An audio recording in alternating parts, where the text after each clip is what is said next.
ఎలా చేయాలో నేను చూపిస్తాను. చూడండి, పప్పు ఉడికిపోయింది. ఇందులో కొంచెం పసుపు కూడా వేస్తున్నాను, ఎందుకంటే ఇందాక వేయలేదు, పసుపు వేయలేదు. అంతే, ఇది మనం స్మాష్ చేసేసుకొని పోపు వేసుకోవడమే. చూడండి, పోపు వేసేస్తున్నాను. ఫస్ట్ వెల్లుల్లిపాయ ఆవాలు వేసాను. ఇది చిట్పట్టమన్నాక మామూలు పోపు అంతా వేసేసుకుందాం. ఈ పప్పు ఇలా చేసుకోండి, చాలా టేస్ట్గా ఉంటుంది.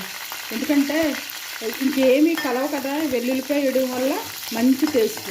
వెల్లుల్లి పప్పు తాలింపు పప్పు అంటారు కూడాను, అందులో అన్ని వెల్లుల్లిపాయ వేయరు, కానీ ఈ వెల్లుల్లిపాయ పప్పులో ఎక్కువ వెల్లుల్లిపాయలు వేస్తాం. చూడండి, పోపు అంతా వేగిపోతుంది. వేగిపోయాక మనం పప్పు ఉడికించుకున్న పప్పు ఇందులో వేసుకోవడమే. ఇది తినడం వల్ల చాలా ఆరోగ్యం, ప్లస్ పిల్లలు ఇంట్రెస్ట్గా తింటారు. ఇందులో ఎక్కువ కారం ఉండదు కదా, కారం వేసాను కానీ కారం అనిపించదు, పప్పు కదండి, అందుకని. ఇదిగో పప్పు వేసేసుకుంటున్నాను.